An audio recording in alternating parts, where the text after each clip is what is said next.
Did you really think your job was to inspect beans? Or that mine was to babysit some gringa with soft hands and questions? Leah chugged half the Coke in one go, the cold fizz scorching her throat and snapping her into focus. She wiped her mouth with the back of her hand and stared him down. "Look, I know what my job is," she said, voice low but steady. "I came here to help these coffee farmers improve their product, get them better prices, open bigger markets." She slammed the bottle on the table. The clink echoed off the metal walls. "That's why I'm here. Not to spy, not to steal, not to get dragged into whatever this is." Alejandro leaned back, the chair creaking as he balanced on two legs. "Bullshit!" His eyes narrowed, voice thick with disdain. He tilted his head, studying her like prey. "I know who you are, Leah, BP's negotiator." The words hung in the air like smoke. "I heard how you sold those shrimpers in Louisiana and Alabama your cleanup fantasy. Told them they'd be fine, that there'd be recovery, relief funds, and market rebuilding." The chair slammed forward.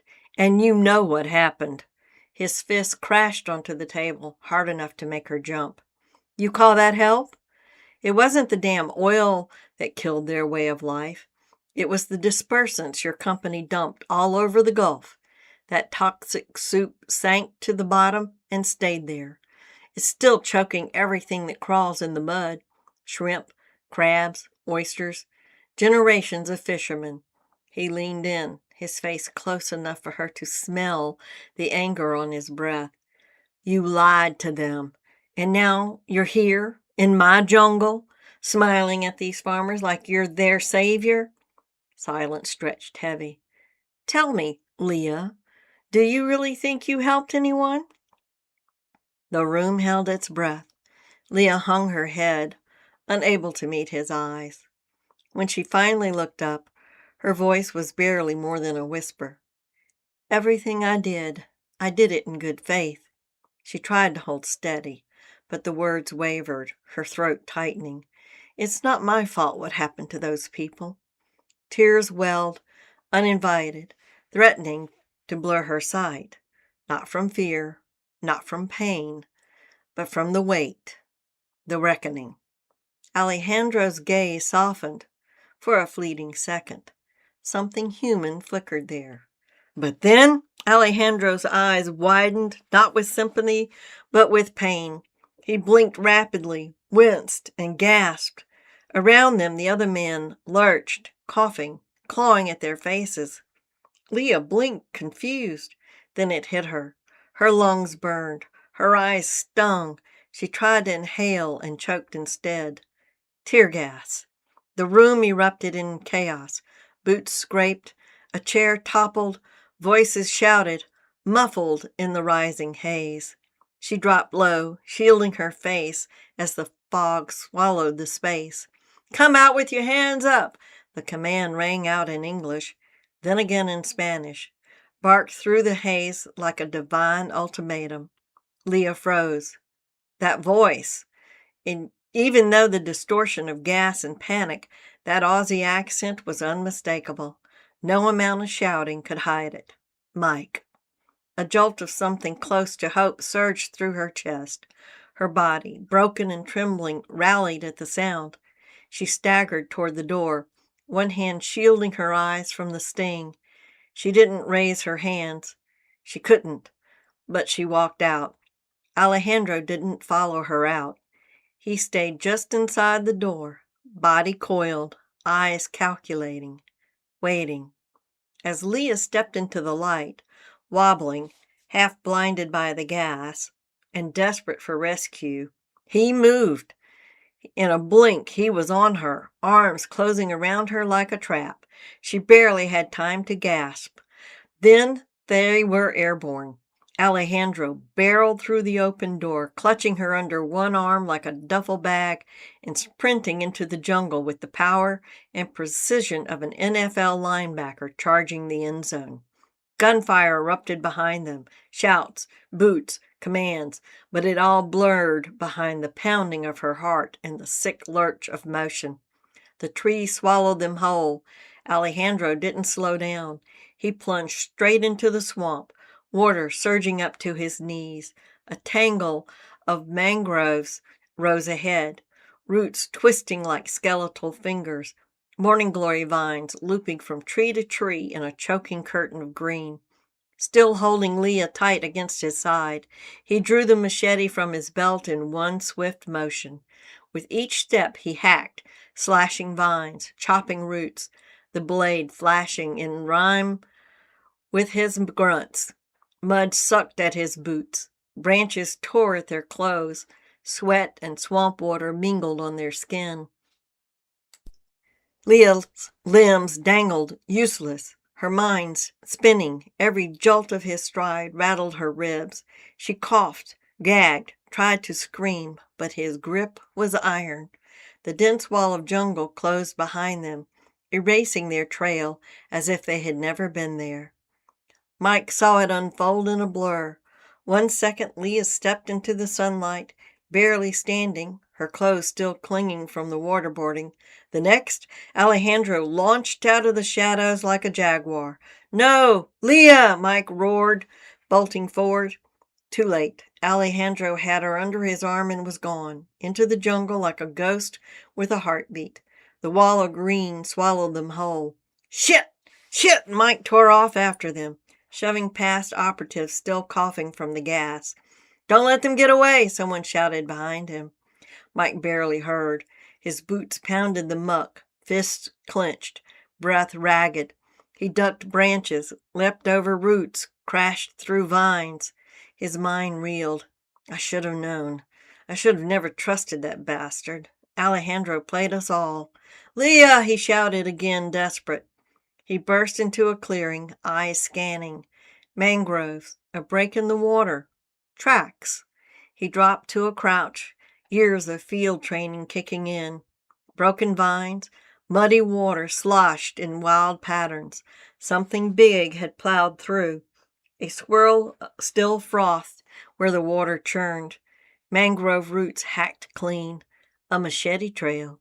Mike surged forward, deeper into the swamp, chasing the broken path and praying to every god he didn't believe in that he wasn't too late. He froze, every muscle straining as he listened. "Leah!" he bellowed, but the swamp swallowed the sound. No echo, no reply, only the buzz of insects and the far-off slap of water. He clenched his jaw and pushed on. Mangrove roots clawed at his legs, vines whipped his arms, but he didn't slow. He bulldozed through the jagged path Alejandro had carved, fresh cuts still dripping, sap, roots hacked at brutal angles. A glint on a leaf. Blood. His pace quickened. The air grew heavier, thicker.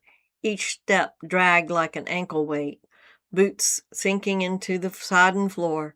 But he didn't stop. Couldn't stop. Not while Leah was still in that bastard's grip.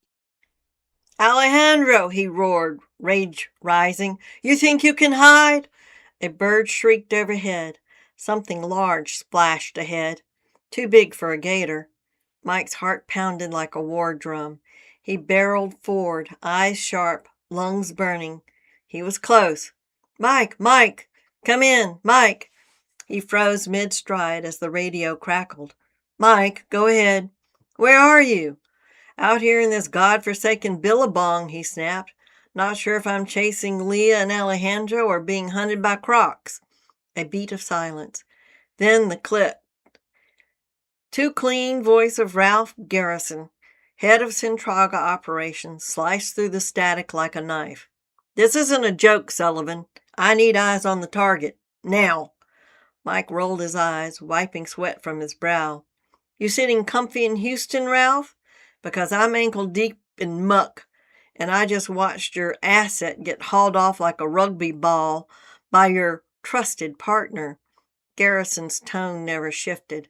"You bring her back, or don't bother coming back yourself." The radio cut dead. Mike stared at it a second longer, muttered, "Bloody charming, that one." then plunged back into the jungle. His boots sank into the black mud with every step. Vines tugged like hands from below. Mosquitoes whined at his ears. Still he kept going, eyes locked on the faint glow ahead. A dull amber shimmer flickered between the mangrove roots. There it was, a swamp house, stilted and weathered, rising like a ghost above the mire. A single panga bobbed at the porch. He unhooked his radio. "Mike, come in, status." Static crackled with urgency. "She's still the asset, huh?" he muttered, pressing the button. "No update, still in pursuit, will advise." He clicked it off and approached the porch slowly, making sure his steps could be heard. Then he raised his voice low and calm.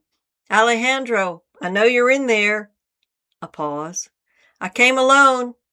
Another pause. "I just want to make sure she's alive. I saw blood on the trail." The door creaked open.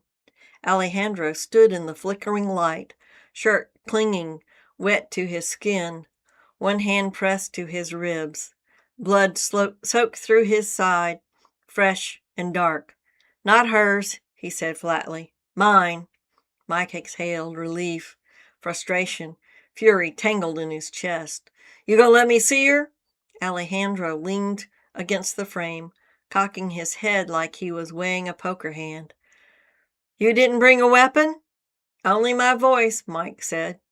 A flick of Alejandro's fingers invited him forward. The door swung wider. Kerosene light spilled across bloody gauze and towels. A glow flared, the tip of a cigarette inhaled, bright as a red-eyed beast. It startled him. As his eyes adjusted, he saw her. "Hey, you all right?" Mike asked, squinting as he scanned the shadows for other bodies. "Shut up," Leah snapped. "Sit down and be quiet." "Wait just a minute," Mike started.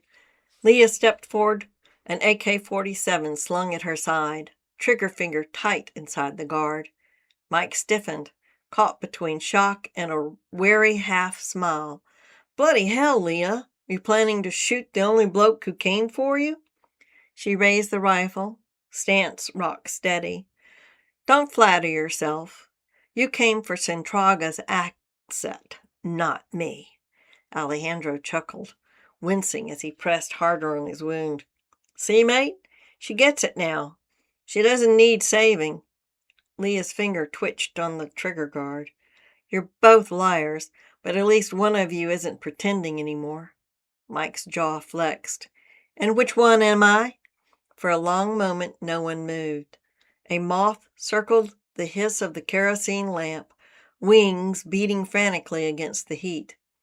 Both men's eyes followed its final flutter before it dropped alive into the flame. The stench of fried moth filled the shack, sharp, acrid, final. Surrendered, Mike slunk into the chair, his pride puddling at his feet. Alejandro exhaled a ragged breath that might have been a laugh. Amusement flickered across his face, the look of a man savoring the game.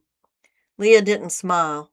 She only shifted her grip on the rifle, steady as the flame that burned the moth to ash. Alejandro bent with pain, cocking his eyes up at Mike. "I learned not to test her." Mike smirked, shaking his head. "You won't do it. You're not a killer, Leah.